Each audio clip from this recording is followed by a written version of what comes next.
morning, everyone. I'm Kathy Casa, and we're going to talk about valuation today. So I'd appreciate it if you'd open your books to chapter 17. That's what we've been working on previously in the week. Some of the things that we're going to be answering is the very basic questions that many of our clients and customers want to know. What are valuation services? This is part of what we can help consumers work with their properties and understand what they're doing, but we have to clearly understand whose role we are playing and what are the other professionals that are involved with us. So when we start to talk about appraisals versus comparative market analysis, licensees do comparative market analysis, and that's more of an informal process of evaluation that's permitted. But never ever do we say that we're going to come over to your house and do an appraisal. That is for a licensed appraiser. And a licensed appraiser goes through education and certification processes, just like we're doing here, to take care of our real estate responsibilities. We do bump into each other because we're both trying to help a consumer determine the value of their properties. But the way that we go about it and the materials that we present at the end are a little bit different. So an appraisal, is performed by a licensed appraiser. They are certified residential appraisers, and as the name relates, that would be a residential property. Or certified general appraisers. They go into commercial properties and have a different specialty than the residential properties. And one of the key differences, they're paid by a fee. Now let's talk about that just for a moment. For the most part, when we're working, we talk about commissions. So different values of properties have different compensations that we get involved with. Where an appraiser is not on that same scale, they charge a fee. Now, if I'm charging to evaluate a townhome in a neighborhood of 1,000 townhomes, the time that it's going to take me for a 3-bedroom, 2-bath townhome is probably going to be a lot less than if I'm going to a very unique property with 16 bedrooms and 5 bathrooms and all of the bells and whistles. So that unique property is going to take me a little bit longer. Therefore, based on the scope of my work, I can charge more accordingly.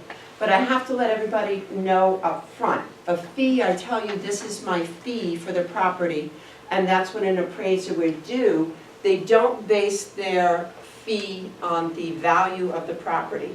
Anybody see why that might be a problem? Mm-hmm. Yeah.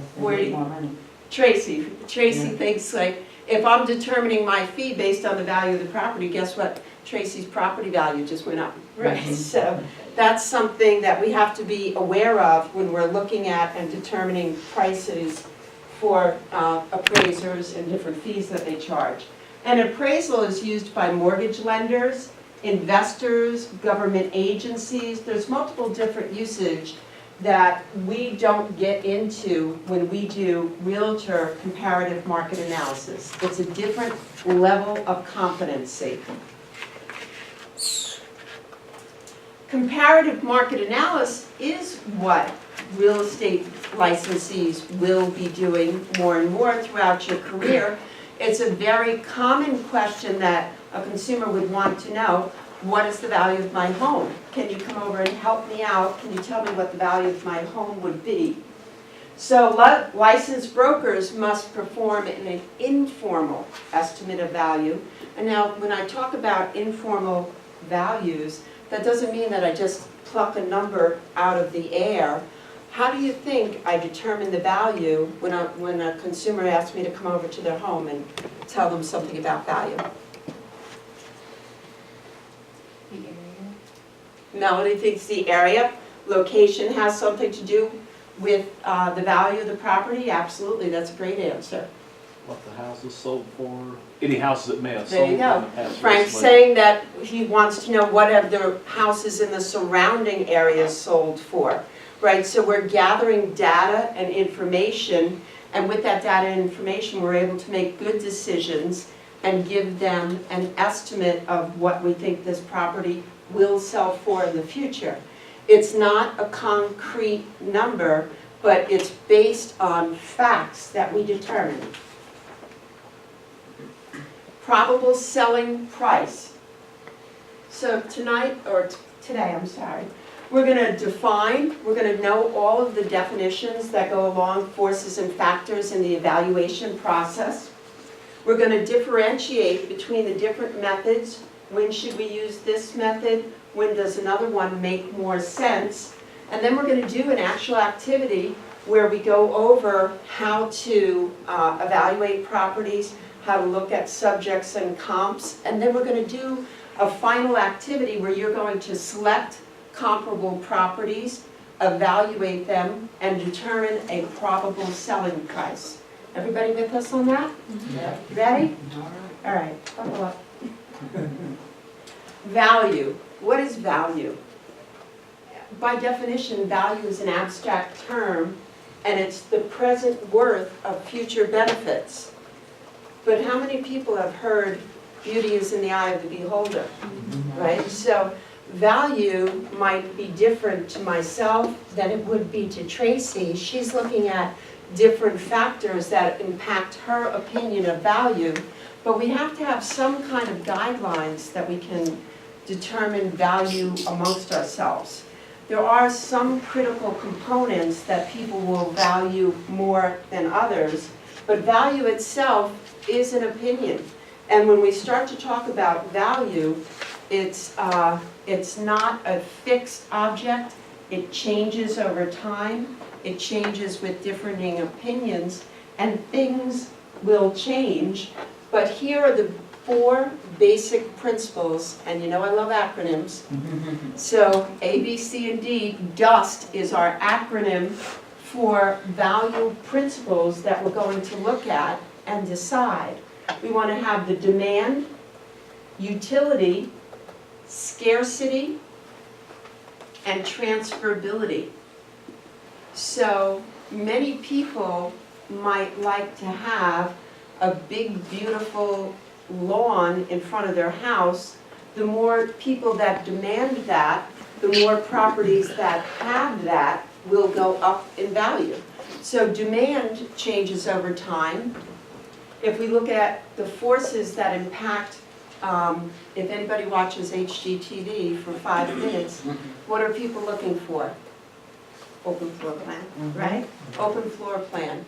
Where in maybe older homes, historical homes, having separate living quarters, even service quarters were very valuable. It showed that you had people who were helping you in your house. Now we want to see everybody from the moment that we walk in the front door.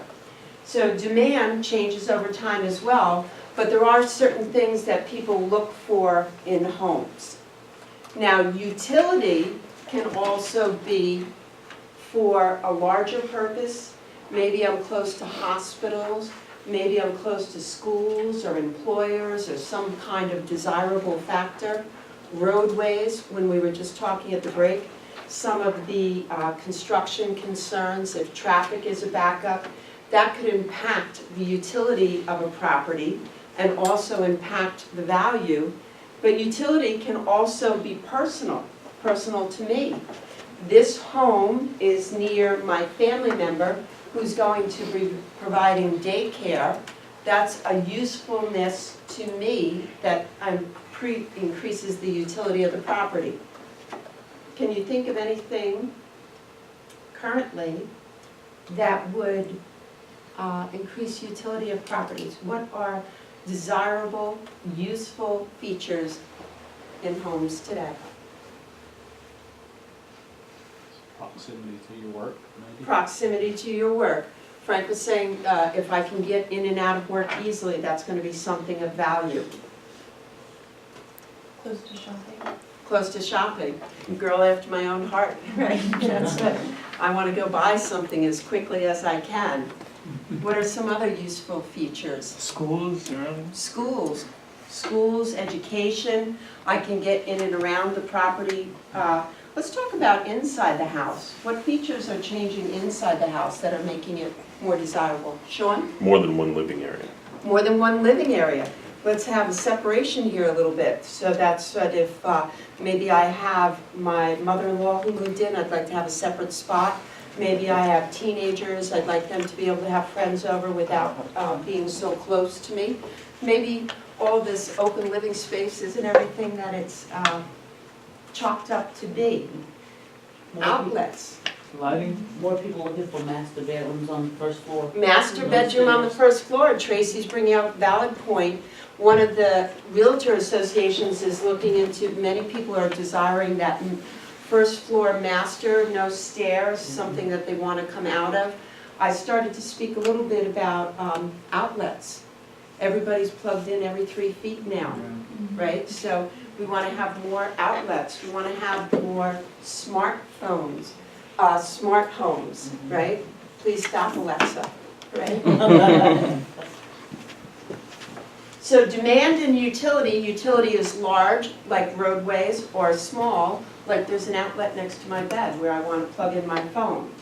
Scarcity, the more a place is desired, the less available it is, the higher the dollar will be, right? What is some of the more scarce properties in our area? Waterfront. Waterfront. That will bring it right up to the top. Waterfront properties will change the value. Urban properties, right? More people looking for less space, so the value usually goes higher. On a golf course. On a golf course. Tracy's bringing up anything that has a feature that not all places have will change the value of a property. If I build my identical house here on a waterfront golf course lot, as opposed to a property over here that doesn't have those features, then the scarcity will impact it.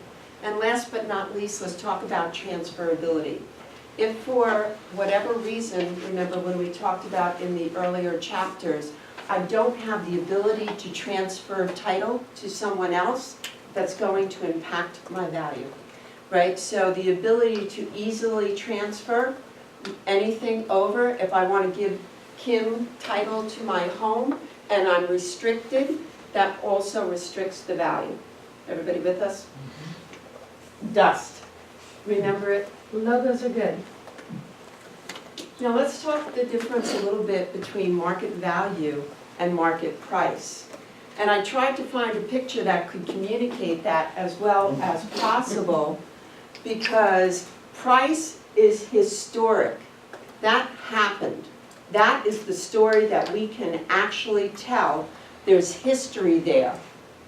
Value is a prediction, right? We see that baby.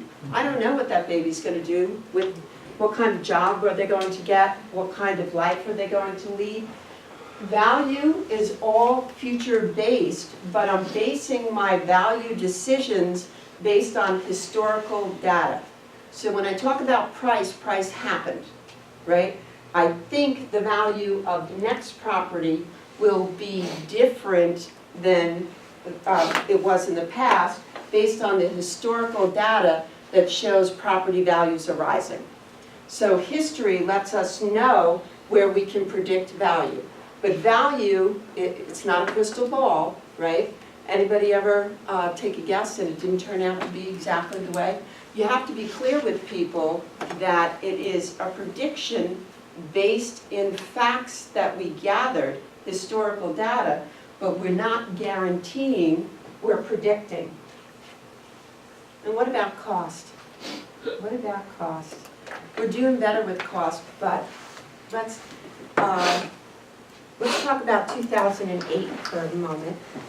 We had people, but I just paid $300,000 for this house. That's what it cost me. Are they going to be able to sell it for that? No. Cost usually does not have anything to do with the current market value. Cost is what someone paid, and particularly in residential property, that will not impact what is going to market value at. And unfortunately, during those time periods when we were working with consumers, yes, you paid that, but right now, the market is saying that it's worth here, right? Also, the reverse is true, and sometimes you have to work with consumers. Well, they only paid $50,000 for this property. Why should I pay them $300,000? Why should I pay $300,000? They paid $50,000. Does Right. you want it? Yes, because I want it. Paul said it, I want it, it's in good shape. That's what people are paying for. If they were able to pick it up at a bargain price or do some work or not do some work, they just got a really super deal, or they bought it many years ago, good for them. So let's talk a little bit about factors that influence property values. And we do talk about PEPs, and it makes me think of Sean in the back row there. Peppy, that's right. PEPs, I again try to remember it with your name. Political, economic forces, physical forces, and social forces. All of these things change over time, and all of these things will change whether or not the property values are going up or down. When we talk about political forces, we could talk about a municipality or an environment that is very conducive to building and construction in new homes, and that might help the property values. Or if the municipality is seen as extremely restrictive and costly, that might change a consumer's perception on where to put it. Economic forces, who would be one of the major employers here in the area? We just had this discussion last night with some friends. SunTrust taking over BB&T. Oh, yes. BB&T employees got laid off, some of them did. Yes. One of my friends got laid off 2 weeks before Christmas. Oh, Now, wow. he was, he got a severance and he got his 60-day notice and, those kind of things that upper management gets. But, he was saying, look, in our neighborhood, there's a lot of BB&T guys. And my fiance and I looked at each other and said, ooh, I wonder what that's gonna do to our house. Yes. Sean made an excellent point, and I just got that notice yesterday too. BB&T and SunTrust have merged, Well, and SunTrust ate them. SunTrust. Really out. They're calling it a merge, right? But now that they're one company, maybe we don't need as much management as we did previously.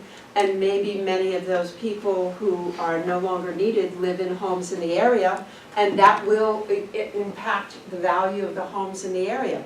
If everything goes on the market at the same time, then remember, let's go back to scarcity that we were talking about, and there's much product on the market, that means the value will go down. So any kind of inkling of an economic change will change the value of the properties in the area that we're talking about. SunTrust BB&T, excellent example. We're over there by Duke Power, right? If Duke Power announces that they're going to expand, guess what? That's good for us, right? Property, more demand on the marketplace, more properties for sale. Physical forces, and excuse me, we were just talking about that a little bit, how the weather can impact different areas and zones and what people are looking for. We had some very strong storms that came through our area earlier this year and changed some of the living conditions for the people in that area. We do have many people who are now not only preferring the first floor master, but there's a definite trend of people looking for less harsh living environments, and that would make us more marketable. And social forces impact homes, right?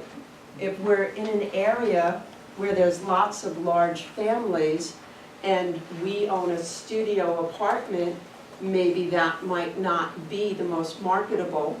If the social forces are more urban, then smaller living areas would be more desirable, correct?